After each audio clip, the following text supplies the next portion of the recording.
जय श्री कृष्ण चैतन्य प्रभु नित्यानंद श्री अद्वैत गदाधर शिवासादि गौर भक्त वृंद। हरे कृष्णा कृष्णा कृष्णा हरे हरे, हरे राम राम राम हरे हरे। श्लोक 43। श्री पुरुरुवाच को नु लोके मनुष्येन्द्र पितुरात्मकृतः पुमान् प्रतिकर्तुं क्षमो यस्य प्रसादाद् विन्दते परम्। उत्तमश्चिन्तितं कुर्यात् प्रोक्तकारी तु मध्यमः, अधमो अश्रद्धया कुर्यात् अकर्तोच्चरितं पितुः। श्री पुरुरुवाच। पुरु ने कहा ऐसा कौन व्यक्ति है नु अहो लोके इस संसार में मनुष्येन्द्र है मनुष्यों में सर्वश्रेष्ठ, पितुः पिता के, आत्मकृतः जिन्होंने शरीर दिया है उनका, पुमान पुरुष, प्रतिकर्तुं ऋण चुकाने में, क्षमः समर्थ हो सकता है, जस्य जिसके, पिता के, प्रसादात् प्रसन्नता से, विन्दते प्राप्त करता है, परम परमेश्वर को, भगवान श्री कृष्ण को।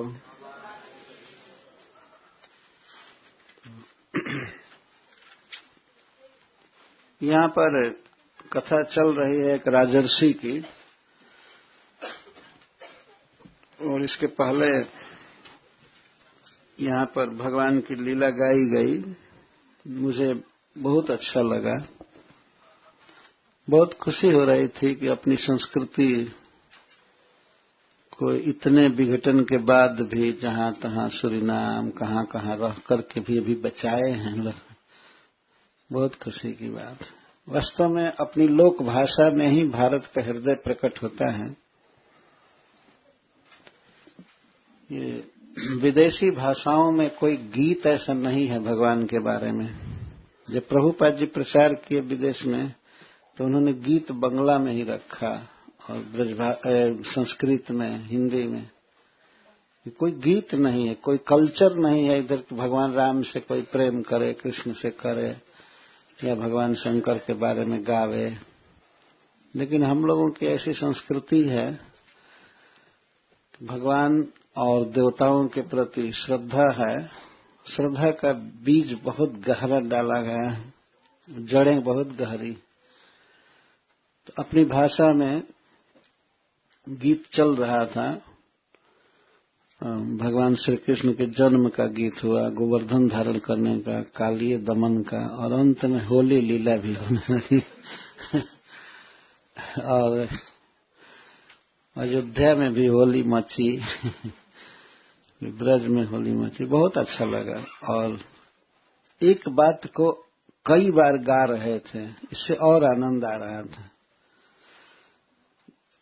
अपनी भाषा यदि व्यक्ति बचाए रखेगा तो ये सब गीत भी हमको मिलेगा परंपरा से। नहीं तो भाषा खत्म होगी तो कल्चर भी खत्म हो जाएगा, उसको अन्य भाषाओं से नहीं बचाया जा सकता। तो बहुत अच्छा लगा। आप लोग इस तरह भगवान की लीला गा रहे हैं तन्मय होकर के। यही भक्ति है वास्तव में, भगवान का गुण गाना। तो यहाँ पर श्रीमद् भागवतम से राजर्षि जजाति का चरित्र कहा जा रहा है। हमारा प्राचीन अत्यंत गौरवमय रहा है। Old is gold. आजकल व्यक्ति नई चीज सुनना चाहता है, जिसको न्यूज कहते हैं। न्यूज मतलब बहुवचन में नया नया नया नया, ये सब कचरा है न्यूज। वास्तव में पुराण सुनना चाहिए। पुराण का एक अर्थ होता है पुराना, और पुराण का अर्थ होता है वेदों के सप्लीमेंट्री ग्रंथ, पूरा करने वाले वेदों को पुराण कहते हैं। हमारे यहाँ 18 पुराण हैं, जिनमें श्रीमद् भागवतम सबसे श्रेष्ठ है। तो पहले के लोग पुराण सुनते थे, और आज भी जो ठीक बुद्धि के हैं वे लोग पुराण सुनते हैं, कहते हैं। और जितने कंडम बुद्धि के हैं वो सब न्यूज पेपर पढ़ते हैं। न्यूज, नया नया कचरा, नया नया कंडम बात, क्या है उसमें? कहते हैं न्यूज, लेकिन न्यूज कुछ नहीं है उसमें, सब ओल्ड्स है। कचरा है। और लोग इसी में फंसे हुए हैं, टेलीविजन देखने में, न्यूज पेपर पढ़ने में, ये किताब वो किताब, सब झूठी बातें किताबों में लिखी जाती है कल्पना करके। लेकिन हमारे इतिहास में, हमारे वैदिक ग्रंथों में सत्य कथा है भगवान के बारे में। उसी को गाना चाहिए, सुनना चाहिए। जब हम बड़े लोगों का चरित्र सुनते हैं तो अपने आप ही चित्त ऊंचा चढ़ जाता है। जैसे मान लीजिए कोई राजा हरिश्चंद्र की कथा सुने तो अवश्य उस व्यक्ति में सत्य बोलने की प्रवृत्ति आ जाती है, देखा गया है। और किसी ब्रह्मचारी की, जितेंद्रिय की कथा सुनते हैं या भगवान की कथा सुनते हैं तो चित्त ऊंचा चढ़ता है। जैसे एक कथा है रामायण में, सीता जी का हरण करके ले गया रावण। रावण सीता जी को अनुकूल भाव से अपने वश में करना चाहता था। सीता जी के अद्भुत सौंदर्य से उसका मन लट्टू हो गया था। वो चाहता था कि सीता हमारे वश में हो जाए और मैं इसके शरीर का उपभोग करूं। बार बार मनाता था, लेकिन सीता कभी भी रावण पर देखी नहीं। ऐसे मुख करके बात करती थी अगर रावण उधर खड़ा है तो, और ऐसे घास रख लेती थी पत्ता कि दिखाई न पड़े, वो कभी नहीं देखी। वो कहता था एक बार तुम मेरे तरफ देख दो, मैं तुम्हें मंदोदरी आदि रानियों का पटरानी बना दूंगा सबका, मेरे तरफ देखो, मुस्कुरा करके देखो। लेकिन सीता जी ने कहा कि हमारे गर्दन में राम की भुजा आएगी और नहीं तो तुम्हारी तलवार। तुम काट दो, लेकिन मैं तुमको स्वीकार नहीं करूंगी। तलवार सह लूंगी, लेकिन जब मेरे कंठ में भुजा आएगी तो राम की आएगी। तो किसी ने कहा रावण से कि रावण, जब सीता राम को ही पसंद करती है तो तुम में योग बल है, तुम अपने को राम के रूप में सजाओ, ऐसा स्वरूप प्रकट करो। सुंदर लड़का राम के रूप में, वैसे ही पोशाक, वैसा ही शरीर, सब कुछ, तुम क्यों नहीं ऐसा करके और सीता के साथ भोग करते हो, उसको अपने बस में करो, राम बन जाओ। तो रावण को यह सुझाव बहुत अच्छा लगा। नहीं तो बहुत अच्छी बात है। तुरंत राम के रूप में बन गया। उसमें अद्भुत योग बल था, शक्ति थी, तुरंत बन गया। लेकिन राम बन करके जब वो मेकअप करने लगा अपना राम के रूप में, कैसे मुकुट पहने हैं, कैसे जटा रखे हैं, वो ब्रह्मचारी विरक्त के रूप में भगवान वन में रह रहे तो वो रूप बनाने लगा। जटा बना लिया और धनुष बाण धारण किया, पीताम्बर पहना। जैसे जैसे राम की पोशाक पहन रहा था उसका मन सीता के प्रति बदलने लगा। सीता के प्रति उसकी मातृ भावना होने लगी। राम का रूप धारण करने से, राम की पोशाक पहनने से सीता के प्रति उसका भाव विचार बदलने लगा, मातृ भावना होने लगी। तो वो अंत में कहा, अरे बहुत खतरनाक रूप है, मेरा मन बदल रहा है, ऐसा नहीं कर सकता। तो राम की पोशाक पहनने से उसका चित्त शुद्ध होने लगा था। तो ये है राम का चरित्र। जब हम लोग पूर्व के राजाओं का, राजर्षियों का, ब्रह्मर्षियों का और भगवान के अवतारों का जब चरित्र सुनते हैं तो अपने आप चित्त ऊंचा हो जाता है। काम, क्रोध, लोभ आदि नीच धरातल से ऊंचा उठ जाता है, व्यक्ति महान बनता है। और भगवान की लीलाएं सुनी जाएं तो व्यक्ति भगवान का धाम प्राप्त करता है। तो महाराज जजाति भी ऐसे ही एक महान धर्मात्मा पुरुष थे। दैव जोग से अपने ससुर के द्वारा भी बूढ़े बना दिए गए। तो सुखदेव गोस्वामी कहते हैं कि जब जजाति महाराज अपनी पत्नी को मनाते मनाते ससुराल चले गए तो उनके ससुराल में ससुर जी रहते थे। ससुर के घर को ही तो ससुराल कहते हैं। तो शुक्राचार्य जी परम प्रतापी ऋषि हैं, ब्राह्मण हैं। उन्होंने महाराज जजाति को देखते ही तुरंत शाप दे दिया। शुक्रस्तमाह कुपित, वे क्रोध में थे और इस तरह से बोले, स्त्री काम, अनृत पुरुष, अरे स्त्री लंपट, अब झूठा पुरुष, अनृत पुरुष, तुम झूठ बोलते हो।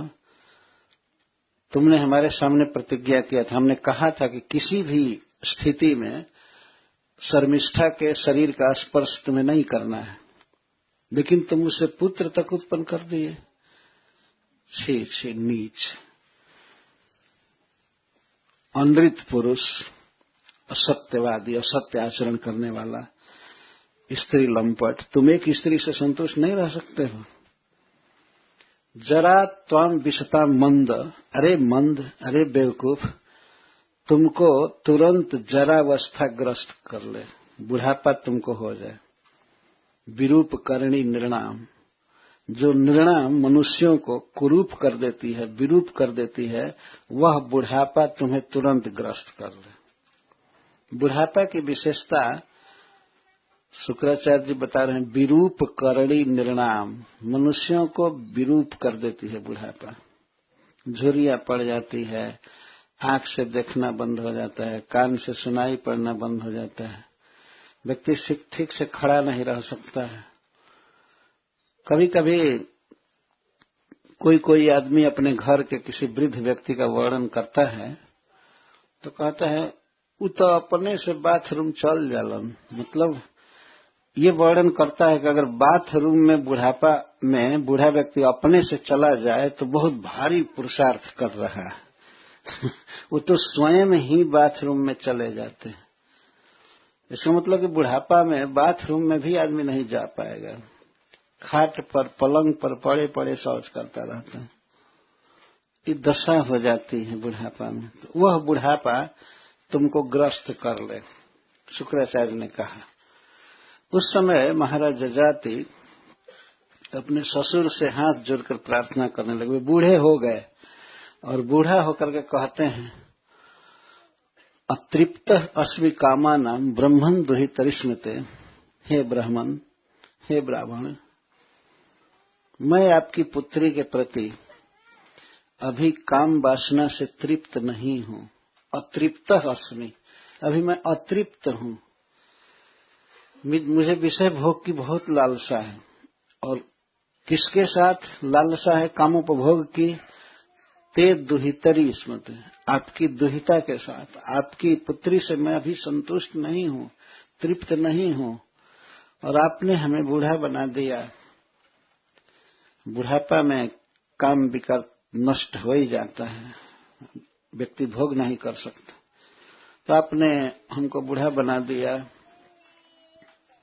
जब इस प्रकार से महाराज जजाति ने कहा तो शुक्राचार्य की बुद्धि तुरंत पलटी। उन्होंने देखा कि हमने अपने दामाद को बूढ़ा बना दिया तो अपनी बेटी को ही घाटा में डाला। तो बड़े उपाय जानने वाले थे। उन्होंने कहा, व्यत्यस्तताम यथा कामम वैसा यो भी धास्यति। ठीक है, जो तुम्हारी बुढ़ापा को धारण कर सके ऐसे किसी पुरुष से युवावस्था लेकर के, जवानी लेकर के और तुम विषय भोग करो। तुम्हारा जजाति ने कहा कि मैं किसकी जवानी लूंगा, मैं अपने पुत्र की ही जवानी लेना चाहता हूं, दूसरे की जवानी नहीं लेना चाहता, क्योंकि पुत्र वास्तव में पिता का ही प्रतिनिधि होता है। आत्मा वही जायते पुत्र। वेद में कहा गया है कि व्यक्ति स्वयं ही पुत्र के रूप में जन्म लेता है, इसीलिए पत्नी को जाया कहा जाता है। जाया का अर्थ है पति स्वयं ही जन्म लेता है पुत्र के रूप में। तो पुत्र में और पिता में बहुत अंतर नहीं है। तो महाराज जजाति ने कहा कि मैं जवानी लूंगा तो अपने पुत्रों में से किसी पुत्र की जवानी लूंगा, दूसरे की नहीं। आप ऐसी व्यवस्था कर दीजिए। तो एक बात सोचने की है, कभी कभी लोक में लोग कहा करते हैं कि पुत्र की जवानी लेकर के महाराज जजाति उसके माता के साथ काम उपभोग किए, तो इसका मतलब कि पुत्र स्वयं अपने मां के साथ काम उपभोग कर रहा है। लेकिन नहीं, यह उचित नहीं है कहना। रामचरितमानस में लिखा गया है कि वशिष्ठ जी भरत जी को समझा रहे हैं कि देखो, पिता की आज्ञा से जो कार्य किया जाता है तो उसमें दोष नहीं होता है। परशुराम पितु आज्ञा राखी, मारे मातु लोक सब साखी। परशुराम जी को आज्ञा दिया उनके पिताजी ने। ये वशिष्ठ जी समझा रहे हैं भरत जी को कि तुम राज्य लो। एक बार रेणुका परशुराम जी की मां नदी के तट पर गई थी पानी भरने के लिए घड़ा लेकर के। तो वहां पर चित्ररथ गंधर्व आए थे, वो रथ भी बहुत अच्छा था और वे लोग नदी में विहार कर रहे थे। तो माता रेणुका देखने लगी, देवताओं को कभी देखी नहीं थी, इतना सुंदर विचित्र रथ और सब कुछ देखने लगी। तो देखने में देर हो गई और हवन की बेला हो गई थी। जमदग्नि जी पानी की, जल की बाट देख रहे थे कि जल आएगा, तो लाने में देर कर गई। थोड़ी देर के बाद जब रेणुका आई तो जल का घड़ा रख करके अपने पति के पास, और थोड़ा बेचारी डरी थी, देर हो गई है, तो शंकित थी। तो जमदग्नि जी ने ध्यान में देखा कि क्यों देर की। यह गंधर्वों को देख रही थी नदी में विहार करते हुए। अतः उन्हें क्रोध आया और उन्होंने कहा, नीच, तुम जाकर के दूसरे पुरुषों को देख रही हो। देवताओं के तेज को देखने में बेचारी लग गई थी। तुरंत उन्होंने अपने पुत्रों को आज्ञा दिया, इससे दुष्टा को मार दो, काट दो, इसको खत्म करो। कोई भी पुत्र तैयार नहीं हुआ। नहीं, मां का कौन वध करे, कोई नहीं तैयार हुआ। तब जमदग्नि जी ने कहा परशुराम जी को, परशुराम जी सबसे छोटे बेटा थे उनके, परशुराम इस दुष्टा का वध करो, इसका गला काटो। परशुराम जी उठाए कुल्हाड़ी, परशु और मां का मस्तक काट दिया। वो जानते थे कि पिताजी जीवित कर देंगे मां को, तो अपने पिता के प्रभाव को जान करके ही उन्होंने मां का वध कर दिया। जब मां का वध कर दिया तब जमदग्नि जी ने कहा कि बेटा, तुमने मेरी आज्ञा का पालन किया है, अतः तुम मुझसे वर मांगो, मैं तुम पर संतुष्ट हूं। उन्होंने ये भी कहा था जमदग्नि जी ने कि इसको मारो और अपने भाइयों को भी मारो, सबको काट दिए वे। तो जब जमदग्नि जी वर देने के लिए तैयार हुए तो परशुराम जी ने मांगा, पिताजी मेरी मां जीवित हो जाए और मैं इसको मारा हूं, इसको जीवन में कभी याद न आवे। ये वर मांगा कि मेरे मां को कभी याद न आवे कि मैं इसका वध किया था, और कटने का कोई निशान न रहे, सब कुछ ठीक हो जाए, ऐसा वर चाहता हूं। और मेरे भाई भी सब जी जाए, भी काटे गए थे, और किसी को कभी याद जीवन में न आवे कि परशुराम मारा था हमको। वही परशुराम मारा था। तो वशिष्ठ जी समझाते हैं भरत जी को कि परशुराम पितु आज्ञा राखी, मारे मातु वेद सब लोक सब साखी, मारा था। और वो भी कहते तनय जजाति ही जौवन दयऊ, पितु आज्ञा अघ अजस न भयऊ। और पुरु ने, जजाति महाराज के छोटे बेटा ने अपने पिता को, जजाति को जौवन दयऊ, अपनी जवानी दे दिया, लेकिन उसको कोई न पाप लगा न अपजस हुआ। पितु आज्ञा अघ अजस न भयऊ, अघ भी नहीं लगा और अजस भी नहीं हुआ। कोई भी पुरु की निंदा नहीं करता है कि ये अपनी जवानी दिया अपने पिता को तो एक प्रकार से अपने मां का भोग कर रहा है, ऐसा कोई नहीं कहता है। बल्कि कीर्ति बढ़ी और राज्य भी उन्हीं को मिला। तो इस प्रकार जब महाराज जजाति ने कहा कि हमको ऐसी व्यवस्था कर दीजिए, मैं अपने पुत्रों में से किसी से जवानी मांगना चाहता हूं, तो उन्होंने कहा ठीक है, ठीक है। इति लब्ध व्यवस्थानम पुत्रम ज्येष्ठम अवोचत। महाराज जजाति ये व्यवस्था पा गए अपने ससुर के द्वारा, तो अपनी पत्नी के साथ लौटे। ससुराल से अपने गांव आए अपनी युवती पत्नी के साथ, स्वयं बूढ़ा होकर। इधर से दोनों युवक गए थे और ससुराल से ये स्वागत हुआ।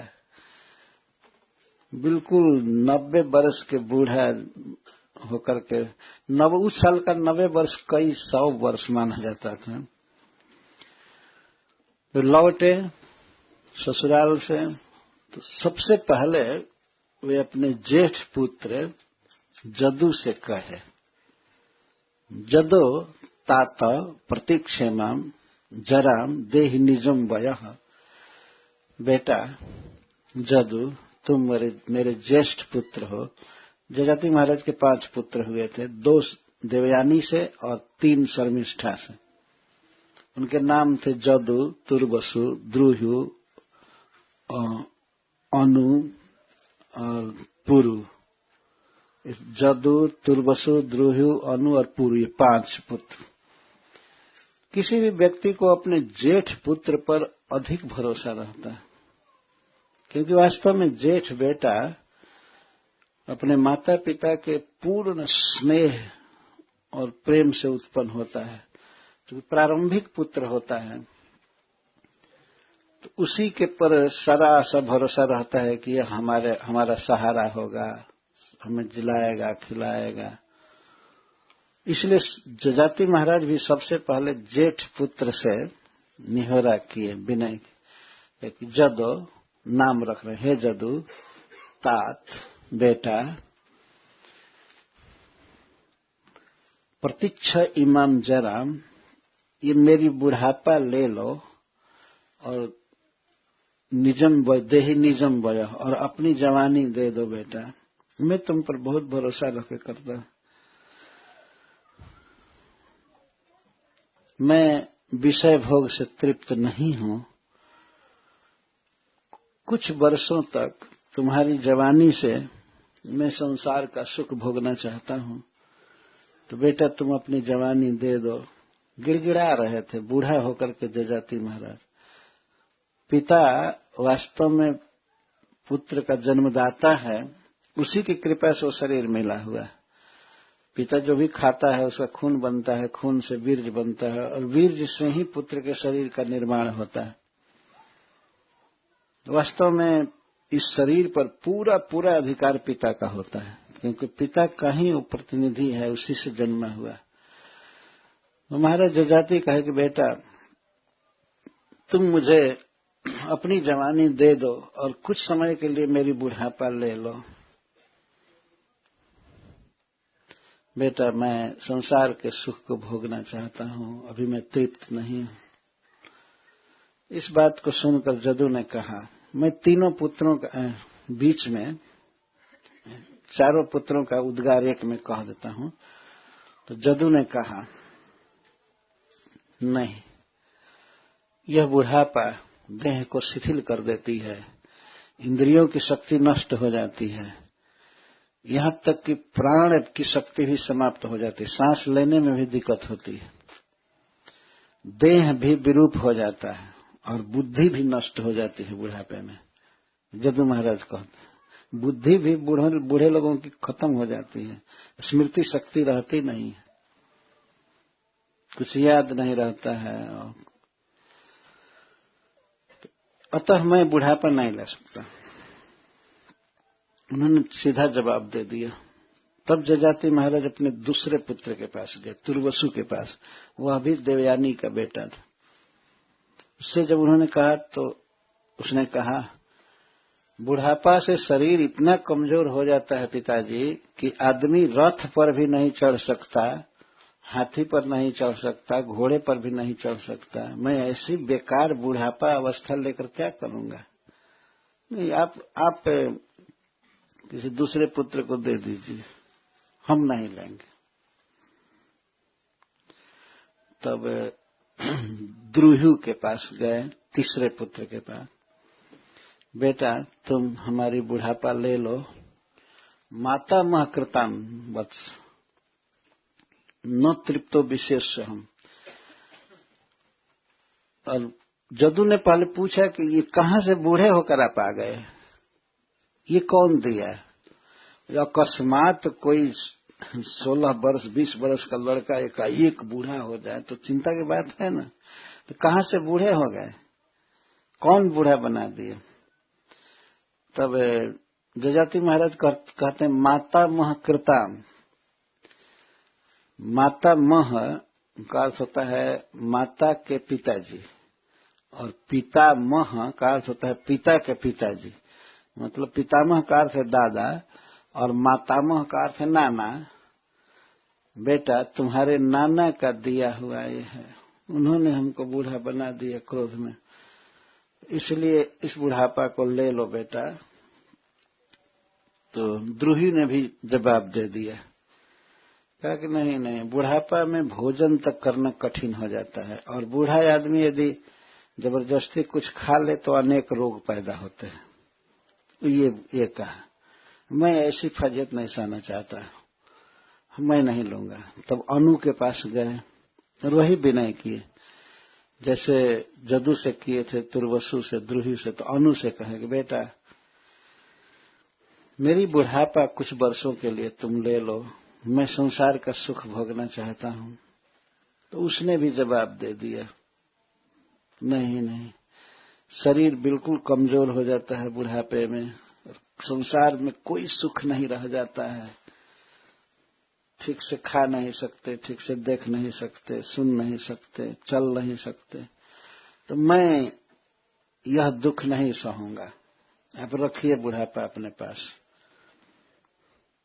इस पर सुखदेव गोस्वामी कहते हैं कि समाचक्षु, ये सारे पुत्र प्रत्याचक्षु जवाब दे दिए, क्योंकि अधर्मज्ञ अनित्य नित्य बुद्धया, ये सब धर्म को नहीं जानते थे, अनित्य में ही नित्य बुद्धि किए थे। ये समझते थे मूर्ख की जवानी सब समय रहेगी, जवानी वास्तव में अनित्य है, ये सदा नहीं रहेगी, सबको एक दिन बूढ़ा होना पड़ेगा।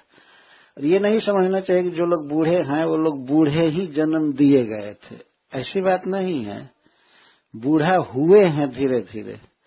तो आज जो जवान है कल बूढ़ा होकर के रहेगा, जो बूढ़ा है वो मर करके रहेगा। ये तो अनित्य संसार है, पर इस अनित्य में ही नित्य बुद्ध है। सुखदेव गोस्वामी कहते हैं कि ये मूर्ख अनित्य जीवावस्था में ही नित्य बुद्धि किए थे, ये सदा रहने वाला। कभी कभी युवक लोग बूढ़ों को देख करके हंसते हैं, यह बहुत बड़ा अज्ञान है वास्तव में। बंगाल में एक कहावत है कि सूखा गोबर को जो गोईठा बन जाता है, जानते हैं ना, गोईठा कंडा, जब गोबर सूख जाता है तो कंडा बनाया जाता है गोईठा, और गोईठा बन जाता है तो चूल्हा में जलाया जाता है उसको। तो गीला गोबर हंस रहा था, गीला गोबर हंसता था एक सूखे गोबर पर, कहा कि तुम सूख गया बेवकूफ कहीं के, इसीलिए चूल्हा में जा रहे हो। मैं तो कभी नहीं सूखूंगा, मैं तो हमेशा गीला रहूंगा। तो कैसे गीला रहोगे, तुम पर भी सूरज का प्रकाश पड़ रहा है, हवा लग रही है, तो आखिर धीरे धीरे तो सूख ही रहे हो, और सूखने के बाद एक दिन चूल्हा में जाना पड़ेगा। तो यही दशा है जवानी में और बुढ़ापा में। आज जो जवान है वो धीरे धीरे बुढ़ापा की ओर जा रहा है, ऐसा नहीं है कि उसका यौवन अस्थिर रह जाएगा। तो सुखदेव जी कहते हैं कि ये मूर्ख लड़के अनित्य अर्थात अनस्थिर क्षणभंगुर जवानी में नित्य बुद्धि किए थे, मूर्ख थे। वास्तव में उनका धर्म था कि पिताजी को दे दिए होते जवानी, लेकिन ये नहीं दिए। अब अंत में एक बच्चा एक पुत्र, अपृच्छत तनयम पूर्वम वयसोनम गुणाधिकम, छोटा बच्चा वयसा ऊनम, वयस में उम्र में तो कम था लेकिन गुणाधिकम, गुणों में वो सबसे अधिक था। छोटा बेटा था लेकिन सबसे बड़ा था गुण में। उससे पूछा, अब निराशा हो चुकी थी महाराज जजाति को, ये चारों नालायक नहीं दिए जवानी, तो अब ये क्या देगा, इसलिए अपृच्छत। सुखदेव जी कहते उन्होंने पूछा, बेटा क्या तुम मुझे अपनी जवानी दे सकते हो? विनय नहीं किया, क्योंकि वो थक गए थे उन दुष्टों से, चारों से, वो लोग जवानी नहीं दिए। तो छोटे से पूछे कि बेटा तुम दे सकते हो मेरी जवानी? न तुम अग्रजवत वत्स माम प्रत्याख्यातुम अर्हसि, बेटा तुम अपने अग्रजों की तरह हमको जवाब मत देना, मतलब स्वीकार कर लेना। इतना सुनते ही छोटा बेटा बोला, जिसकी आवृत्ति हम लोग किए। पुरुरुवाच, पुरु कहता है, वास्तव में महान बेटा था, छोटा बेटा लेकिन गुणों में सबसे बड़ा है। कोनु लोके मनुष्येन्द्र पितुरात्मकृतः पुमान प्रतिकर्तुम क्षमो जस्य प्रसादात् बिंदते परम। पिताजी, कौन ऐसा व्यक्ति है इस संसार में जो पिता के उपकार का बदला चुका सकता है? कोई ऐसा नहीं। यदि जीवन भर या देवताओं का उम्र पा करके भी कोई माता पिता की सेवा करे और सोचे कि इन्होंने जो उपकार किया है उस उपकार का बदला चुका दूं, ऋण से मुक्त हो जाऊं, तो ऋण से मुक्त नहीं हो सकता है सेवा करके भी। कौन ऐसा व्यक्ति है जो प्रतिकर्तुम क्षमा, प्रति उपकार करने में समर्थ है? कोई नहीं है। पिता क्या है? आत्मकृत, आत्मा का कभी कभी अर्थ देह होता है, देह कृत। यह देह किसने जन्माया है, किसका है? ये पिता का है। माता पिता के द्वारा ये शरीर बनता है, और किस तरह से माँ दूध पिलाती है बच्चे को, फिर मल मूत्र साफ करती है, बड़ा करती है, खिलाती है, पिलाती है, पढ़ाती है, लिखाती है, पिताजी सब करते हैं। माँ को वे देते हैं पैसा, चाहे जो कुछ भी। तो पिताजी का जो उपकार है किसी पुत्र पर, वह पुत्र कुछ भी करके ऋण से मुक्त नहीं हो सकता। ये पुरु महाराज बोल रहे हैं, छोटा बेटा। पिताजी, मुझे इस बात का खेद है कि आपको हमसे कहना पड़ा, अतः मैं उत्तम श्रेणी का पुत्र नहीं रहा। तो कहते हैं कि 3 प्रकार के पुत्र होते हैं। पुत्रों के 4 डिवीजन में बांट रहे हैं। उत्तमस् चिंतितम कुर्यात, इसके बाद वाला श्लोक है, उत्तमः चिंतितम कुर्यात। उत्तम पुत्र वह है, फर्स्ट क्लास का बेटा वो है जो पिता के चिंतितम कुर्यात, पिता के चिंता को, चिंता माने विचार, उनके मन की बात जान करके पूरा कर दे। पिताजी क्या चाहते हैं इसको समझ जाए और बिना कहे ही पूरा कर दे। जैसे मान लीजिए पिताजी भोर में जगे, तो कभी कभी ये समझ में आ जाता है ना, कब उनको पानी चाहिए या दतवन चाहिए ये 9 बज गया 10 बज गया तो भोजन चाहिए। क्या कहने की जरूरत है कि लाओ भोजन? तो फर्स्ट क्लास का बेटा वो है जो पिता के इच्छा को देखकर पूरा कर देता है। उत्तम चिंतितम कुर्यात्, तो प्रोक्तकारी तो मध्यम, और मध्यम प्रउक्तकारी। मध्यम श्रेणी का बेटा वो है जो प्रउक्तकारी, पिता के वचन को पूरा कर, कहने पर तब पूरा करे। पिताजी कहें कि लाओ हमको फल लाओ, या एक लोटा पानी लाओ, या ये करो वो करो, जब कहे पिता वचन बोल दे कि बेटा ये करो तो उसको कर दे, श्रद्धा से करे, लेकिन फिर भी कहने पर करे, सह तो मध्यम, वो मिडिल क्लास का बेटा है, तो मध्यम है। और अश्रद्धया कुर्यात स अधम, अधमो अश्रद्धया कुर्यात।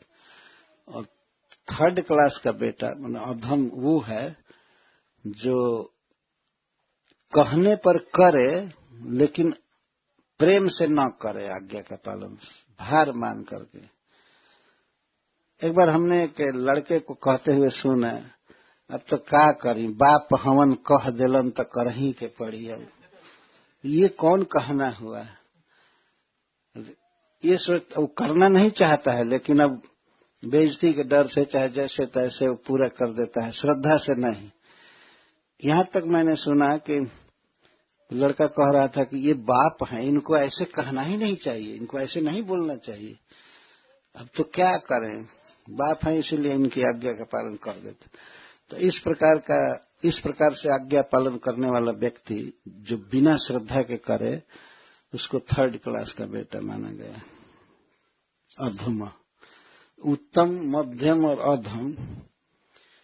और चौथे श्रेणी का बेटा अकर्ता उच्चरितम पितु, और जो पिता के उच्चरित बात को न माने, न करे आज्ञा पालन, अश्रद्धा से भी न करे, सीधे निग्लेक्ट कर दे, तो वह उच्चरितम, वो पिता का मूत्र है।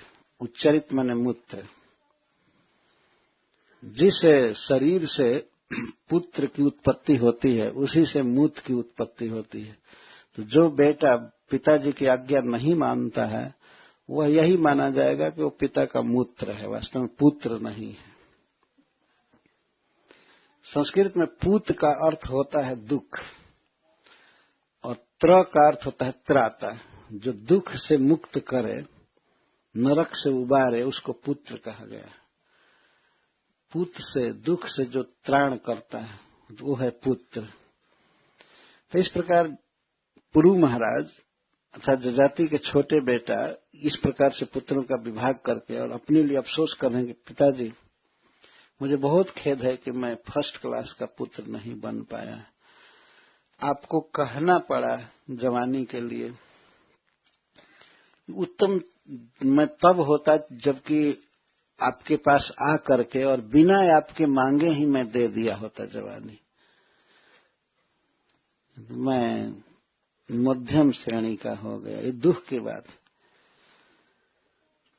इतना कह करके पुरु ने कहा, पिताजी ये आपका शरीर है, आपने इसको बनाया है, आपने जन्म दिया है, आपने भोजन दिया, कपड़ा दिया, सब कुछ करके बड़ा किया, ये हमारा क्या है, ये आपका है सब कुछ, आप लीजिए जवानी को।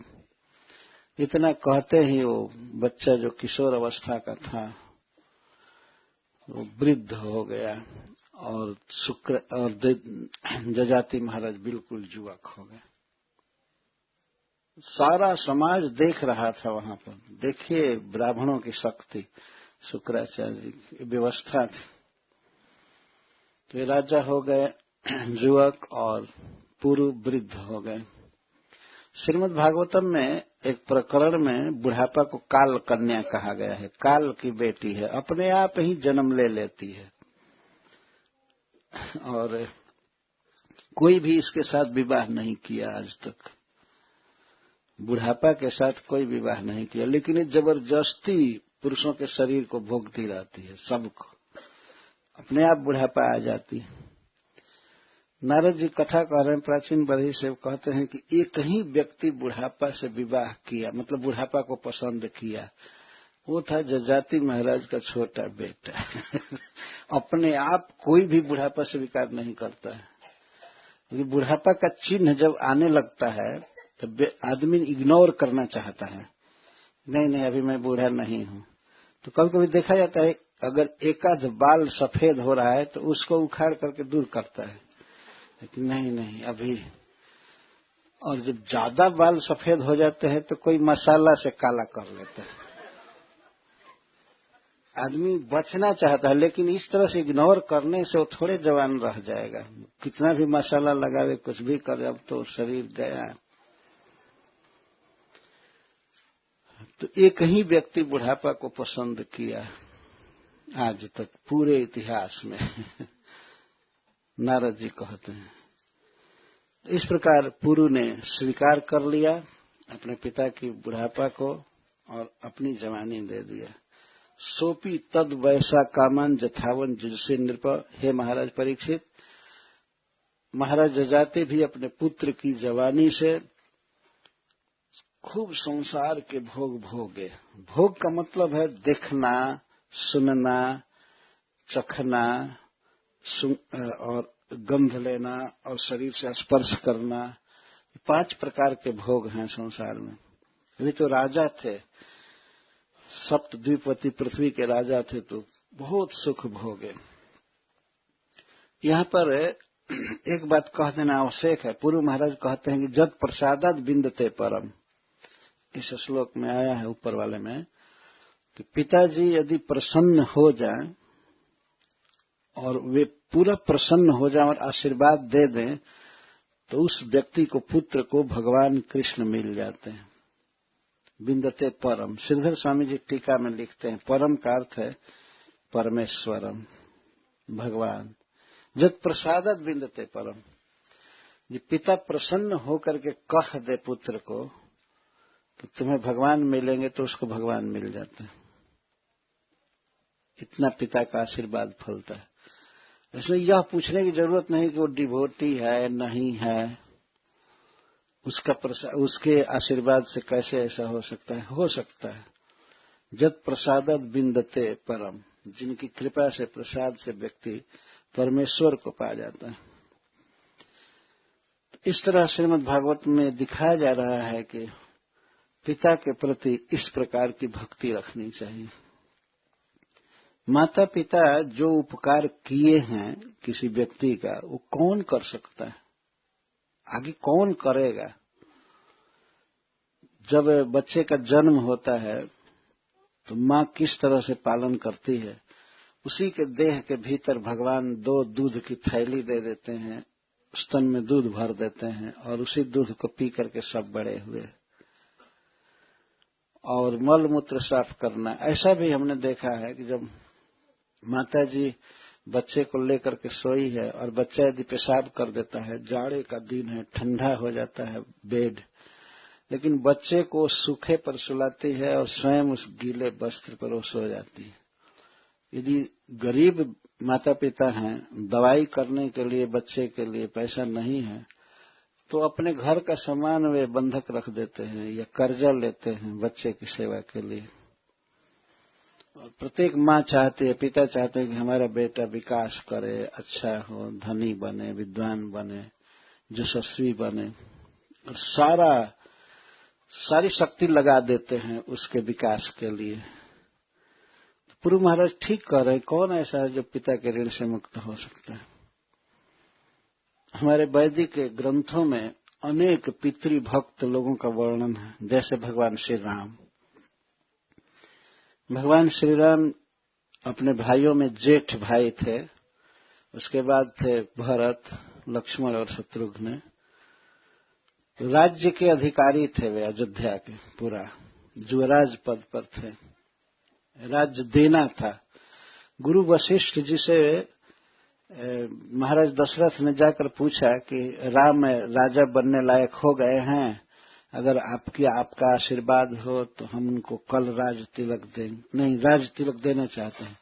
तो गुरु महाराज कोई दिन शोध करके बताइए, शुभ दिन जिस दिन राज दिया जा सके।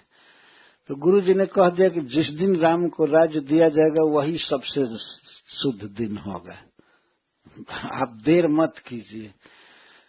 तो उन्होंने कह दिया कल राज्य दीजिए। तो महाराज दशरथ कोई तैयारी नहीं किए थे, लेकिन अब गुरु जी ने कह दिया कल राज्य देना चाहिए, तो उतने में ही सारी अयोध्या सजाई गई, सब कुछ किया गया। तब तक बीच में वो मंथरा और कैकेयी का संवाद वो बहुत बड़ा है। उसको ये बात हुई कि नहीं मेरा बेटा राजा होगा, कौशल्या का बेटा राजा नहीं होगा। तो भगवान को ये सुनाया जा चुका था, कल राज्याभिषेक होने वाला है, आप देवताओं का पूजन कर लीजिए, भगवान शिव की पूजा कीजिए और गणपति जी की पूजा कीजिए। ये सब बात आई है रामायण में। कोई भी शुभ कर्म करना हो तो उसके पहले देवताओं का आशीर्वाद लेना पड़ता है, खास करके गणेश जी का, गणपति जी का आशीर्वाद, और भगवान शिव का, दुर्गा जी का। तो ऐसा वर्णन है कि भगवान श्री राम सीता के साथ देवताओं की आराधना में लगे थे, और ये था कल राजा बनेंगे, सीता रानी बनेगी। तब तक रात में ही मंथरा के सहयोग से कैकेयी ने वर मांग लिया महाराज दशरथ से। महाराज दशरथ नहीं समझ रहे थे कपट कैकेयी का, और मंथरा ने कहा था कि जब राम की शपथ खाएंगे दशरथ, क्रिया खाएंगे तब मांगना, नहीं तो वो बदल सकते हैं। राम का शपथ खा लेंगे तो नहीं बदलेंगे। तही पर राम शपथ सत मोहि। दशरथ जी बार बार शपथ खाएगी, राम की शपथ खा करके कहता हूं कि तुम जो मांगोगी वही दूंगा। तो कैकेयी ने मांगा कि सुनहु प्राण प्रिय भावती जी का, देहूं एक बार भरत ही टीक। आप हमारे परम प्रियतम पति हैं, हम पहला वर मैं मांगती हूं कि आप भरत को राजा बनाइए। तो राजा दशरथ बहुत खुश हुए, कोई बात नहीं, भरत राजा होंगे, राम को राज्य का भूख नहीं है, वो राजा नहीं बनना चाहता, ठीक है। लेकिन दूसरा वर जो उसने मांगा बहुत घातक, मांगो दूसर वर करजोरी, पूर्वहु नाथ मनोरथ मोरी, तापस वेश विशेष उदासी, 14 वर्ष राम वनवासी। तपस्वी का वेश बना करके और कंद मूल फल खा करके मुनि के वेश में जटा आदि बना करके राम 14 साल के लिए अयोध्या से बाहर वन में रहे, ये वर मांगती। इतना सुनते ही राजा दशरथ गिर पड़े पलंग से। लेकिन इसके पहले उन्होंने कहा था कि रघुकुल रीति सदा चली आई, प्राण जाई वर वचन न जाई। रघुकुल की रीति है, प्राण भले चल जाए वचन नहीं जाता है, तुम जो मांगोगे वो मैं दूंगा। तो उसने मांगा कि राम को वनवास दीजिए। और राजा दशरथ किसी भी स्थिति में राम से बिछुड़ नहीं सकते थे। रामायण में लिखा गया है कि राम जी जब वन में चले गए तो 4 दिन में ही राजा दशरथ शरीर छोड़ दिए, इतना राम से प्रेम था। लेकिन पत्नी को वर दिए थे तो वर की पूर्ति कैसे करें। राम को वन में भेजना भी उनके लिए असंभव था और अपना वचन पूरा करना भी अत्यंत कठिन था। तो राजा दशरथ बेहोश हो गए। बहुत लंबी कथा है, उसमें लगे भगवान शिव से मनाने मन ही मन की, हे भगवान शिव, राम को ऐसी बुद्धि दीजिए कि मेरी आज्ञा की अवहेलना करके और वे अयोध्या में रह जाएं, वन में न जाएं, उनको ऐसी बुद्धि दीजिए। लेकिन किसी ने जाकर के कहा, रात को राजा दशरथ जगे नहीं भोर में, तो किसी ने जाकर राम से कहा, सुमंत से कहा कि जगाओ सुमंत जी को। कैकेयी ने आज्ञा दिया, जाकर राम को उपस्थित करो। तो भगवान राम आए सुमंत जी के साथ। उस दिन राजा दशरथ बेहोश थे, मूर्छित थे, इसलिए सवेरे नहीं जगे। बहुत दिन चढ़ गया, लगभग दिन नहीं चढ़ा था, लगभग भोर हो गया था। तो ये आए भगवान राम कोप भवन में। राजाओं के यहाँ पहले एक ऐसा कमरा बनाया जाता था जिसमें राज परिवार के किसी को कोई कंप्लेन हो, दुख हो, तो वहां वो जाता था और राजा 24 घंटे में एक बार वहां टाइम से जाते थे उसका दुख सुनने के लिए। तो उस दिन खुशखबरी देने के लिए वे कैकेयी के घर गए शाम के समय। तो वहां मंथरा खड़ी थी। मैं पूछा कि रानी कहाँ है? तो मंथरा कहती पता नहीं, कोप भवन में चली गई है। उसको तो सब पता था, उसी के प्लान से कैकेयी कोप भवन गई थी। तो राजा दशरथ वहां गए, देखे मोटा कपड़ा पहन ली है, जमीन पर सोई है, गहना उतार करके फेंक दी है, कई प्रकार से उसको मनाने लगे। तो इस प्रकार से शाम के समय वे गए थे और उसको उन्होंने वर देने को कहा। पहले समझे नहीं कि राम को वनवास मांगेगी, नहीं तो कभी नहीं कहे होते। और इतना डांटती है कि तुम किस मुख से बोला कि रघुकुल के लोग झूठे नहीं बोलते हैं। हमको बहुत प्रपंच अच्छा नहीं लगता है। सुनो, होत प्रात मुनिवेश धरी, जौन राम बन जाहि, मोर मरण राउर अजस नृप समुझिए मनमाए। सुन, अगर सवेरे होते होते तपस्वी का वेश बना करके राम वन में नहीं गए तो मैं तो सुसाइड करूंगी, मैं आत्महत्या करूंगी। मोर मरण और राउर अजस, और तुम्हारी अपकीर्ति दुनिया में छपेगी सब जगह, सब लोग गाएंगे कि ये राजा दशरथ झूठा व्यक्ति है, अपने पत्नी की बात को पूरा नहीं किया, शपथ करके भी, वादा करके भी। तो मोर मरण राउर अजस, मैं तो मरूंगी। अच्छा, जैसे मरे, कहीं से विष मंगाकर मर जाए, चाहे किरासन तेल में मर जाए, जैसे भी, या बिजली का करंट छूकर मर जाए, मैं तो मरूंगी, जीवित नहीं रह सकती हूँ। और तुम्हारी अपकीर्ति होगी कि पत्नी मर गई लेकिन इसने अपना वचन पूरा नहीं किया। तो जब भगवान राम गए तो देखे कि कैकेयी उधर बैठी है और राजा दशरथ जमीन पर गिरे हुए हैं बेहोश। बहुत दुखित हुए भगवान पिता की दशा देख करके। तो मां से पूछे प्रणाम करके कैकेयी को, माता जी, पिताजी कैसे सो रहे हैं बेढंगा, नीचे बेड से नीचे गिर करके सो रहे हैं। तो कैकेयी कहती है, सुनो राम, यहां पर मैं राजा से 2 वर मांगी, एक भरत के लिए राज और तुम्हारे लिए वनवास। अगर तुम पिता के भक्त हो तो अपने पिता का क्लेश दूर करो, वे संकोच से तुमको नहीं कहेंगे बन जाने के लिए। तो तुम यदि पिता की सेवा करना चाहते हो तो तुम जाओ, मुनि का वेश बना करके वन चले जाओ। इतना सुनने पर भगवान हंसने लगे, उन्हें कोई दुख नहीं हुआ। राज्याभिषेक की बात को सुन करके उन्हें कोई खुशी नहीं हुई थी, और बन जाने की बात सुन करके कोई दुख नहीं हुआ। गोस्वामी तुलसीदास जी ने एक श्लोक में कहा है, प्रसन्नताम यान गताभिषेकतः तथा न ममले वनवास दुखतः। मुखाम्बुज श्री रघुनंदनस्य में सदास्तु में मंजुल मंगल प्रदा। भगवान श्री राम राज्य की बात सुने तो उनको खुशी नहीं हुई, और वन में जाने की बात सुने तो कोई दुख नहीं हुआ। सदा उनके मुख पर मुस्कान रहती थी। ऐसी मुस्कान सदा हमारे जीवन में मंगल और प्रदान करे, हमारा मंगल।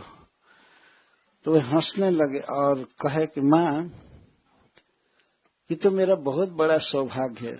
सुनु जननी सोई सुत बड़ भागी, जो पितु मातु बचन अनुरागी। मां सुनो, वही पुत्र धन्य है इस संसार में जो अपने माता पिता की आज्ञा से प्रेम करता है, उनकी बात को मानता है। सुनु जननी सोई सुत बड़ भागी, जो पितु मातु बचन अनुरागी। तनय मातु पितु पोष अनिहारा, दुर्लभ जननी सकल संसारा। भगवान राम जननी कह रहे हैं कैकेयी को, उससे जन्म इनका नहीं हुआ था, लेकिन फिर भी भगवान की अद्भुत भाषा है। कहते जननी, इस संसार में माता पिता को सुख देने वाला पुत्र दुर्लभ है। और हमारे लिए तो कहना ही क्या, मुनिगण मिलन विशेष बना, सब ही भांति हित मोर, तेहिमह पितु आयुष बहुरी सम्मत जननी तोर। हमेशा जननी कह रहे हैं। मुझे कितना बड़ा लाभ होगा, मैं जब वन में जाऊंगा तो मुझे ऋषियों का दर्शन होगा, उनके मुख से मैं ज्ञान वैराग भक्ति की बात सुनूंगा, उनका संग करूंगा। ये सिटी में रह करके क्या मिलता है। तो वन में जाऊंगा, मुनिगण मिलन विशेष बन, मुनियों से मिलन होगा, जो सबसे फर्स्ट क्लास के व्यक्ति हैं इस संसार में, उनका संग मिलेगा। और एक तो पिताजी की आज्ञा है और उस पर भी तुम्हारी सम्मति है, माता पिता दोनों कह रहे हैं। तो इस जौन जाऊं बन ऐसे हु काजा, प्रथम गणीय महिमूढ़ समाजा। यदि इस समय मैं वन में नहीं जाऊंगा तो मूर्खों का जब लिस्ट बनाया जाएगा तो उसमें पहला नंबर मेरा होगा, अगर नहीं जाता हूं तो। मैं अवश्य जाऊंगा। तो वे गए और पिताजी को समझाने लगे, पिताजी आप इतनी बात के लिए क्यों दुख कर रहे हैं। पिताजी तो बेहोश थे, उसका कह नहीं पाए। भगवान राम कहे कि मैं अभी जा रहा हूं माता जी से आज्ञा लेकर के, और आपका चरण कमल का दर्शन करके मैं तुरंत निकल जाऊंगा, आप चिंता मत कीजिए। वो दशरथ जी को बोलने का मौका नहीं दिए। तो भगवान राम फिर गए कौशल्या जी के पास, अपनी मां के पास। तो देखते ही कहे, बेटा आज तुम्हारा राज्याभिषेक होने वाला है। ये भोर के समय की बात, सवेरा हो गया था। तुम्हारा राज्याभिषेक होने वाला है, तुम अभी नहाए नहीं, तुम जल्दी नहा लो और कुछ खा लो मीठा, आज तुम्हारा राज्याभिषेक होने वाला है। अयोध्या के सब लोग जिस दिन की बाट जोह रहे थे वो दिन आ गया बेटा। तो भगवान अब माँ को क्या कहें, तो कहते हैं, माँ मेरा राज्याभिषेक हो रहा है, पिता दीन मोहि कानन राजू, जहां सब भांति मोर सब काजू। पिताजी हमको वन का राजा बनाए हैं। वन विभाग भी बड़ा विभाग है, ज्यादा क्षेत्र तो वन ही है। तो भगवान कहते हैं पिताजी ने मुझे जंगल का राज दिया है। पिता दीन मोहि कानन राजू, जहां सब भांति मोर सब काम काजू। तो माँ तुम खुशी मन से हमको आज्ञा दो, जिसे जंगल में जाते समय कोई कष्ट न हो, मंगलमय यात्रा हो वन में। जनी स्नेह बस डर पसी मोरे, और जनी स्नेह बस डर पसी मोरे, और सब विधि मंगल आशीष तोरे। मेरा सब तरह से मंगल होगा माँ, और तुम्हारे आशीर्वाद से मैं जंगल में भी खूब आनंद से रहूंगा। मुझे जंगल का राज दिया गया है, मुझे विदा करो। और बस कितना दिन रहना है, बरस 4-10 विपिन बसी, करिपित वचन प्रमाण, आई पाई पुनि देखी हूं, मनजन करसी मलान। बस 4 और 10 भगवान ऐसे बोल रहे, बरस 4-10, 4 और 10 बरस वन में रहना है। 4-10 बरस में 14 वर्ष वन में रहना है। बरस 4-10 विपिन बसी, करिपित वचन प्रमाण, अपने पिता के वचन को पूरा करके, और आई पाए पुनि देखी हूं, फिर आकर के मां तुम्हारे चरणों का दर्शन करूंगा। तुम अपने मन को दुखी मत करो, हमें आज्ञा दो, मैं वन में जा रहा हूं। जब सारी बातें सुनी अन्य स्त्रियों के मुख से कौशल्या की, कैकेयी ने ऐसा वर मांगा है, तब वो नहीं रोकी, कही कि ठीक है बेटा जाओ तुम वन में। तो भगवान चले गए। और भगवान को मनाने के लिए बाद में भरत जी गए कि आप लौट आइए। उन्होंने कहा कि ये तो कैकेयी ने वर मांगा है ना, पिताजी ने तो आपको वन में आने के लिए कहा नहीं है। तो भगवान राम कहते हैं कि भरत, धर्म का पालन अब ब्याज करना चाहिए। ब्याज का अर्थ है कपट, कपट करके धर्म का पालन नहीं करना चाहिए।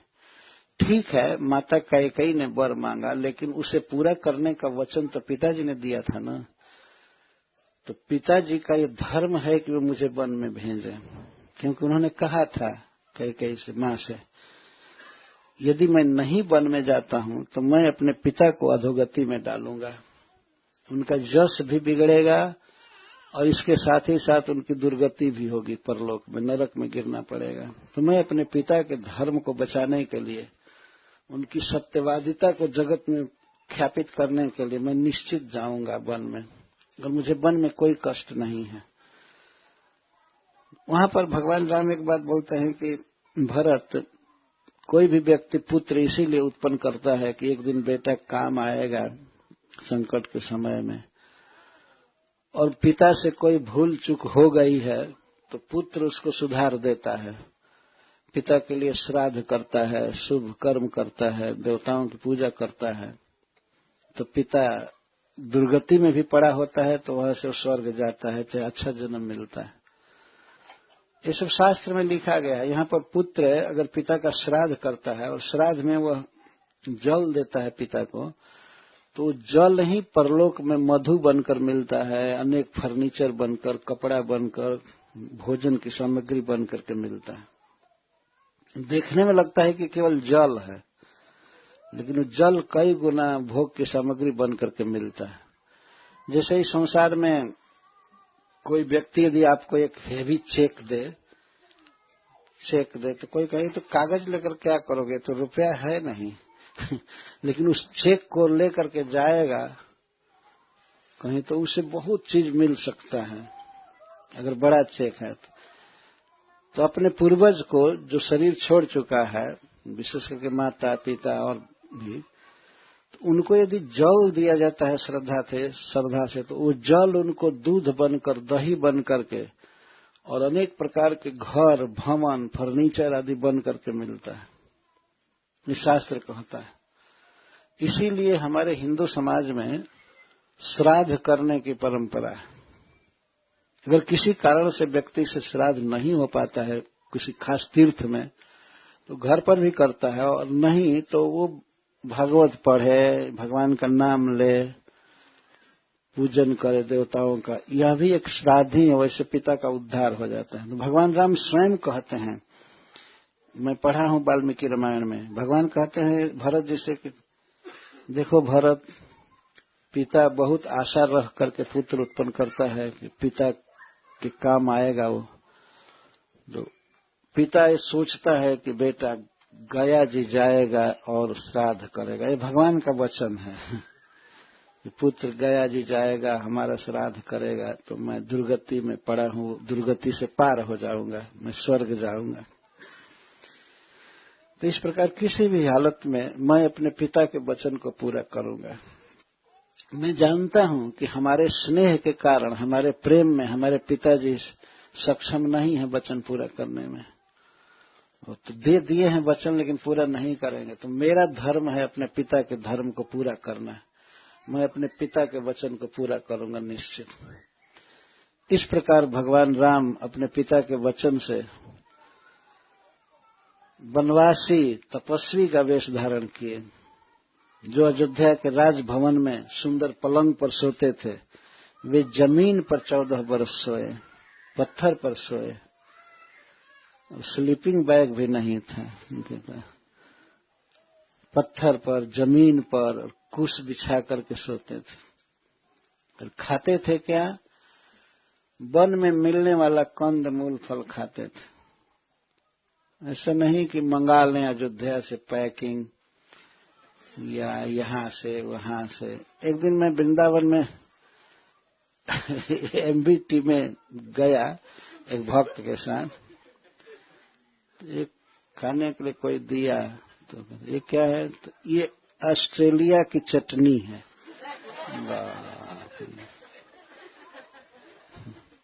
तो ये है, वो है, इधर का जीभ चटोरा, इधर का खाओ, इधर का खाओ, कंजर सब चीज खाओ। भगवान राम मुनि का वेश धारण किए। भेष भी क्या था? जटा, कभी कंघी नहीं किए 14 साल तक। कपड़ा अयोध्या से जो ले गए थे वही कपड़ा था। यद्यपि भगवान की ऐसी शक्ति थी कि वो कपड़ा कभी पुराना नहीं हुआ पीला कपड़ा रहता था अच्छा, लेकिन कभी कभी वे वन के वस्त्र जैसे बलकल वस्त्र, केला का पत्ता पहन लेना, वृक्ष की छाल पहन लेना, जटा धारण करना। भगवान तो परम सुंदर हैं, लेकिन इस तरह से नियम का पालन किए अपने पिता के धर्म की रक्षा के लिए। केवल यही कहते थे कि मुझे पिताजी के धर्म को पूरा करना है, मैं उनका पुत्र हूं। तो इस तरह वैकुंठ बिहारी भगवान यहाँ आकर के जमीन पर सोए। उनके बनाए हुए जीव मनुष्य कितना गद्दा पर सोते हैं, लेकिन स्वयं भगवान जमीन पर सोते थे और खान पान उनका कंद मूल फल इस तरह से करते थे। एक दिन की बात थी, जिस दिन भगवान पहुंचे तमसा नदी के गंगा नदी के तट पर अयोध्या से, तो वहां पर उनके एक मित्र रहते थे निषाद राज। निषाद राज से जब भेंट हुई तो निषाद राज रोने लगे। वे श्री राम को अपना मित्र मानते थे, तो वो कहने लगे कि कोई बात नहीं, आपको राजधानी से अयोध्या से निकाल दिया गया, आप हमारी राजधानी में रहिए। वो भी राजा थे निषादों के, तो आप चलिए यहाँ आराम से रहिए। तो भगवान कहते हैं कि मित्र, तुम्हारा प्रेम अपने जगह पर ठीक है, लेकिन हमारे पिताजी ने हमें 14 वर्ष के लिए वनवासी वेश, वनवासी आहार करने के लिए कहा और वनवासी व्रत, मुनियों का व्रत। तो मैं 14 साल तक किसी गांव में नहीं जा सकता। यहां तक कि भगवान श्री राम जब वन में जा रहे थे राम सीता लक्ष्मण के साथ, तो रास्ते में अगर कोई गांव पड़ता था तो गांव में नहीं घुसते थे, उसके किनारे से होकर जाते थे, चाहे और उसको दाहिने छोड़ करके जाते थे, क्योंकि गांव में अनेक देवताओं के मंदिर होते हैं, तो देवता को अपने दाहिने छोड़कर जाना चाहिए। यदि पैदल जा रहे हैं तो अब तो कार से जाने के बाद तो अपना रूट होता है और इधर देवता लोग हैं भी कहाँ ज्यादा। लेकिन भारतवर्ष में गांवों में भगवान शिव, दुर्गा जी, भगवान विष्णु, श्री राम जी सब रहते हैं, तो जाते समय ध्यान रखा जाता है। पथि देव हेलनम, देवता को प्रणाम न करना और उनको अपने दाहिने न करना, यह अपराध हो जाता है रास्ते में। तो भगवान श्री राम गांव को अपने दाहिने छोड़कर जाते थे, गांव में प्रवेश नहीं किए। जब कैकेयी ने ये वर मांगा था कि 14 वर्ष राम वनवासी, तो राम वनवास ही किए, ग्रामवास या शहरवास नहीं किए, वनवास किए। इस तरह से भगवान ने अपने पिता के वचन को पूरा किया। और महाभारत में हम लोग पढ़ते हैं भीष्म पितामह के बारे में। भीष्म पितामह शांतनु के पुत्र थे और शांतनु को पुत्र प्राप्त हुआ था गंगा जी से। शायद आप लोग ये सब बातें सुने होंगे या देखे होंगे। गंगा जी से भीष्म पैदा हुए, उनका नाम था देवव्रत। एक ही पुत्र थे भीष्म पितामह। एक दिन महाराज शांतनु जमुना जी के तट पर गए, गंगा जी के तट पर गए और घूम रहे थे, तो उन्होंने देखा एक अद्भुत सुंदरी कन्या, जो वास्तव में एक वसु की कन्या थी, उसका नाम था बासवी, परंतु उसका पालन पोषण एक निषाद ने किया था, एक मल्लाह ने किया था, उसके साथ रह रही थी। और तो महाराज शांतनु बहुत दूर जंगल में थे, तो बहुत सुंदर गंध आ रही थी, कमल की गंध, पद्म गंध। तो उस गंध के सहारे जब गए तो उन्होंने देखा कि अद्भुत सुंदरी कन्या है। तो उसे देख करके उनके मन में उससे विवाह करने की इच्छा हुई। तो अपने मन के भाव को जब उन्होंने व्यक्त किया निषाद से, तो निषाद कहा कि आपसे बढ़ करके मेरी कन्या के लिए वर कौन हो सकता है। भारत का सम्राट है, पुरु वंश में जन्म लिया,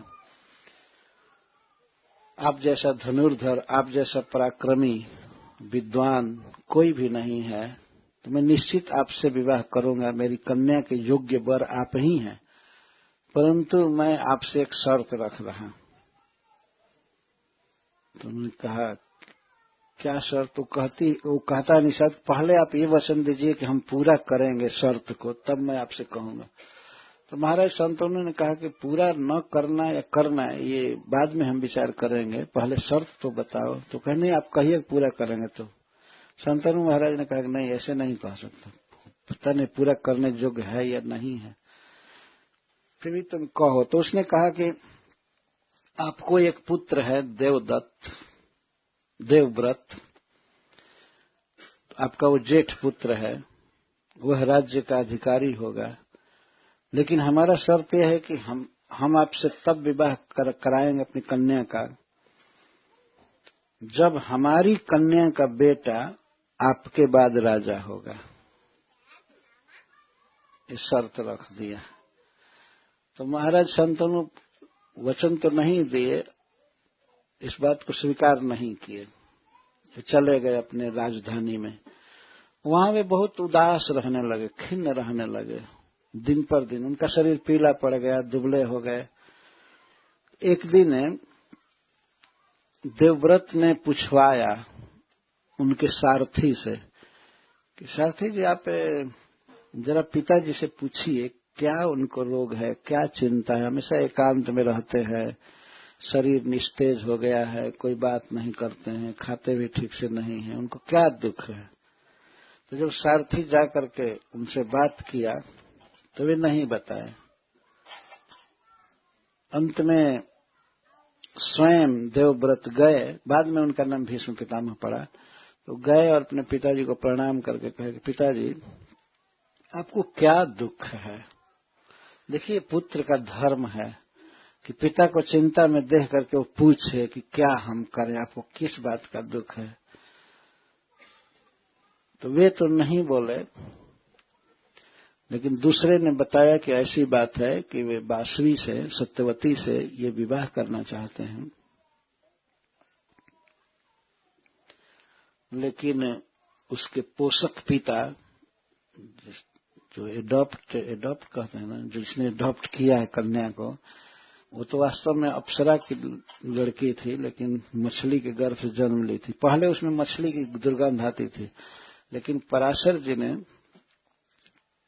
उसका स्पर्श करके उसको सुगंधित बना दिया था कमल जैसे, और उसे कुमारी ही रहने दिया।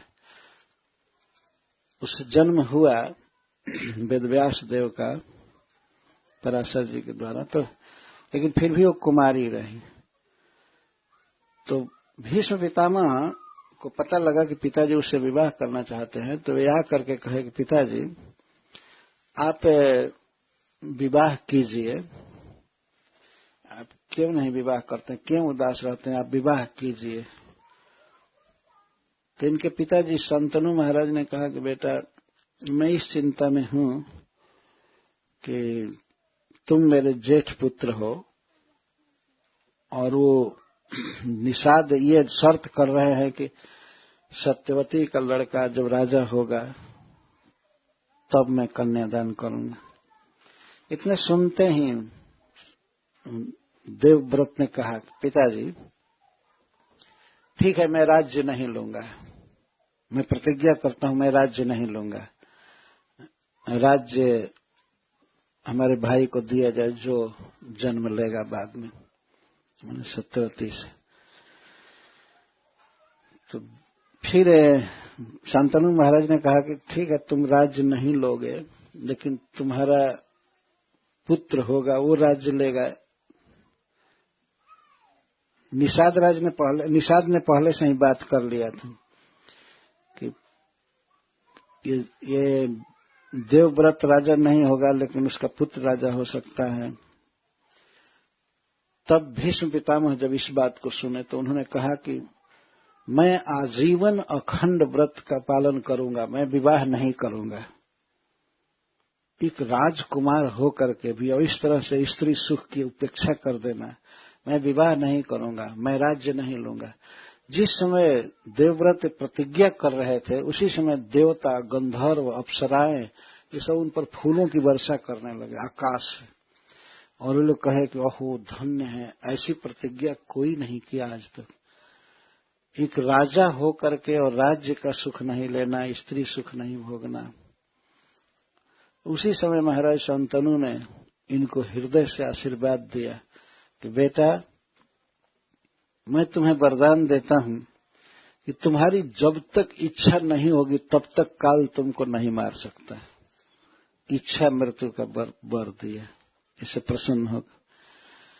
तुम्हारी मृत्यु तभी होगी जब तुम स्वयं मरना चाहोगे।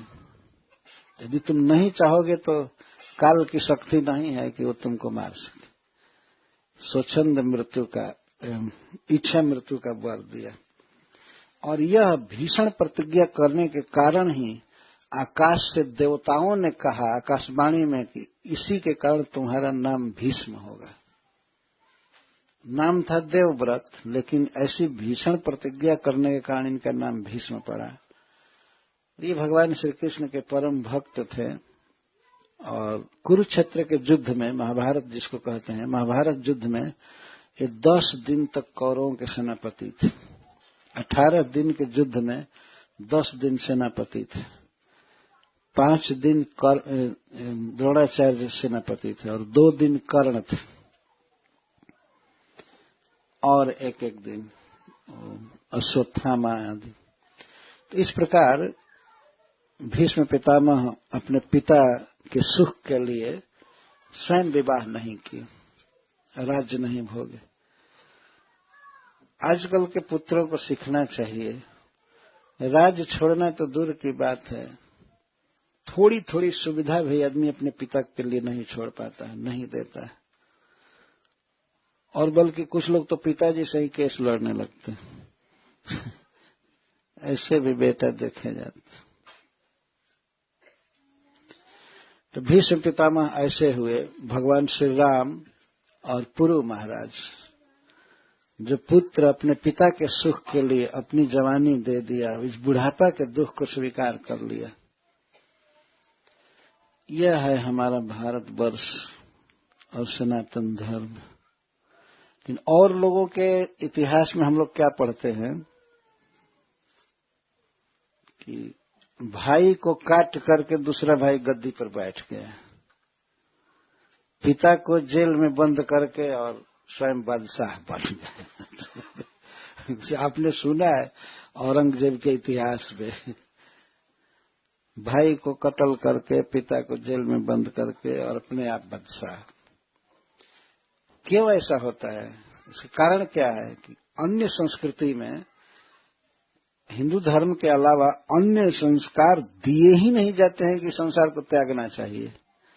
लेकिन हम लोगों के यहाँ तो ये एक आश्रम ही है, ब्रह्मचर्य आश्रम, गृहस्थ आश्रम, वानप्रस्थ आश्रम, इसके बाद संन्यास आश्रम। पिता स्वयं ही अपने पुत्र को राज्य दे करके वन में चला जाता था। झगड़ा किस बात का हो? जब बूढ़ा पिता चाहेगा कि हम ही बादशाह बने रहेंगे तो झगड़ा तो होना ही चाहिए। तो बेटा सोचते हैं कि कब मरेगा, कब जाएगा, कब हम बादशाह बनेंगे। लेकिन हमारे यहाँ हमारे संस्कृति में जबरदस्ती राज दिया जाता था बच्चे को। बरबस राज सुतहि तब दीन्हा, नारी समेत गवन बन कीन्हा। महाराज मनु, शंभु मनु अपनी पत्नी शत्रुपा के साथ वन में चले गए। प्रियव्रत राज नहीं ले रहे थे, लेकिन बरबस राज सुतहि तब दीन्हा, जबरदस्ती राज दिए। और जो राज नहीं छोड़ेगा तो उसको जबरदस्ती छुड़ा दिया जाएगा कि हटो यहाँ से, अब हम प्राइम मिनिस्टर बनेंगे, अब हम बनेंगे, ये बनेंगे, वो बनेंगे। तो हमारी जो संस्कृति वो त्याग पर आधारित है। पिता स्वयं ही त्याग देता था। अतः बेटा चाहता था कि पिताजी न जाए, तो पिताजी वन में दुख होगा, ये होगा, लेकिन कुछ भी हो, जीवन का श्रेय प्राप्त करने के लिए, भगवान को प्राप्त करने के लिए, मुक्ति प्राप्त करने के लिए वो राजा राज छोड़कर चला ही जाता था। और पुत्र से ये भी नहीं बताता था कि मैं इस जंगल में रहूंगा, मेरा मोबाइल नंबर ये है, बीच बीच में फोन करना, कहीं नहीं बताता था। उसी अपने पुत्र के राज्य में ही वो रहता था। लेकिन पुत्र को पता नहीं होता था कि पिताजी कहाँ हैं, क्या दुख सह रहे हैं, कैसी तपस्या कर रहे हैं, कभी कोई संपर्क नहीं। ये है हमारी संस्कृति। अंततः संबंध भगवान कृष्ण से है। तो जीवन के अंत में तो कम से कम सब कुछ जाल छोड़ करके और भगवान का भजन करना चाहिए। तो वन में चले जाते थे। करहि जोग जोगी जहि लागी और भूप राज तज होहि विरागी। विरागी हो जाते थे। इसको कहते हैं त्याग। क्योंकि आज के युग में कोई त्याग की शिक्षा है ही नहीं, भोगों की शिक्षा है सब जगह। भोग बढ़ाओ, भोग बढ़ाओ, भोग बढ़ाओ, बढ़ाकर करेंगे कि अंत में तो मरना ही है, बुढ़ापा का दुख है। कभी कभी लोग त्याग का ड्रामा करते हैं, त्याग होता नहीं है। बन गए सन्यासी और रोज खाएंगे पिज्जा, ये है त्याग। ये तो सामान्य जनता से भी ज्यादा हो गया ना भोग, भोजन के विषय में या लग्जरियस बेड, ये वो सब कुछ बहुत पाखंड चल रहा है। एक बार की कथा है उज्जैन की। आप लोग ने सुना होगा महाराज भर्तृहरि, भरथरी राजा भर्तृहरि, वो भगवान शिव के भक्त थे।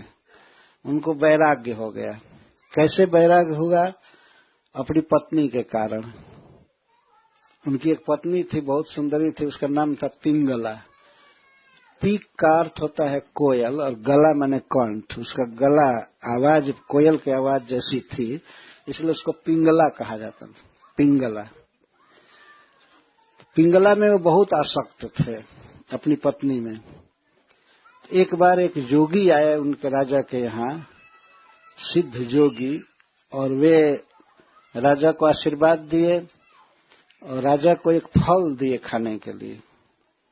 उसका वो अमर फल था। उसको खाने वाला बहुत काल तक नहीं मरता, दीर्घजीवी होता। तो जब राजा, वो जोगी ने सोचा, जोगी को ही वो फल मिला था, लेकिन उसने सोचा कि हम जीकर क्या करेंगे, राजा भर्तृहरि अगर जीवित रहेंगे तो प्रजा का पालन करेंगे बहुत काल तक, अतः इन्हीं को फल देना चाहिए। उनको फल दे करके जोगी चले गए। फल हाथ में आने पर महाराज भर्तृहरि ने सोचा कि हमारी पत्नी बहुत दिन जीती रहे, बहुत दिन जिए, यही चाहिए। प्रेम के कारण उन्होंने वो फल अपनी पत्नी को दे दिए। लेकिन उनकी पत्नी का संबंध एक दारोगा से था जो घोड़ों की देखरेख करता था। उसने सोचा, पिंगला ने, कि हमारे प्यारे, हमारे प्रियतम जी बहुत दिन जीवित रहे। उनका लवर, उसका प्रेमी था वो दारोगा। देखिए, राजा की पत्नी थी और उसका संबंध दूसरे से था। तो उसने, पिंगला ने दे दिया फल उस दरोगा को। दरोगा का संबंध एक वेश्या से था। तो उसने सोचा कि हमारी प्यारी वेश्या जीवित रहे, बहुत काल तक जीवती रहे, उसको दे दिया। और जब वेश्या के पास वो फल गया तो वेश्या ने सोचा, मेरा तो जीवन दुष्कर्म में बीत रहा है, मैं क्या जीकर करूंगी। इस देश के राजा परम कृपामय हैं, प्रजा का पालन करेंगे, बहुत दिन तक जीवित रहे, इसलिए वो फल ले जाकर के राजा को दे दिए, भर्तृहरि को। भर्तृहरि देखे, समझ गए कि वही फल है। तो वेश्या से पूछे फल प्राप्ति का कारण, कहाँ से फल मिला। तो उसने कहा कि हमको दरोगा ने दिया। वेश्या ने कहा कि हमको दरोगा ने दिया। दरोगा से पूछा गया, फल किसने तुमको दिया? तो पिंगला ने दिया। पिंगला को यही खुद दिए थे। तो वो फल लिए और उन्होंने कविता रचा इस प्रकार के, जाम चिंतयामि सततम वैसा विरक्ता साप्यन्य वीक्षति जन्म सजनोप्य अन्य सक्त। मैं जिसका रात दिन चिंतन करता हूँ, जिससे प्रेम करता हूँ, जाम चिंतयामि सततम वैसा विरक्ता, वो मुझसे विरक्त है। मैं जिससे प्रेम करता हूँ वो मुझसे प्रेम नहीं कर रही है, वो विरक्त है मुझसे। सा अपि अन्य आसक्त, वो अन्य में आसक्त है। जिससे मैं प्रेम करता हूँ वो हमसे प्रेम नहीं कर रहे, उधर देख रही है। और वह व्यक्ति भी उससे प्रेम नहीं करता है, वो अन्य में आसक्त है, वेश्या में आसक्त है। अस्मत् कृते परितुष्यति काचिदन्या, और वो स्त्री जो मेरे लिए संतुष्ट हो रही, मुझको चाहती है, मेरी महिमा जान रही है, तो धिक्कार करने लगे। धिक्ताम च माम च इमाम च, और ये एक श्लोक है, धिक धिक ताम च माम च, ये चारों को, पांचों को धिक्कार रहे हैं, और अंत में कहते हैं कामदेव को धिक्कार है, मुझको धिक्कार है, उस हमारी पत्नी को धिक्कार है, उस वेश्या को, दरोगा को धिक्कार है, और सबके बाद कामदेव को धिक्कार है जो इस तरह से सबको फंसाया है।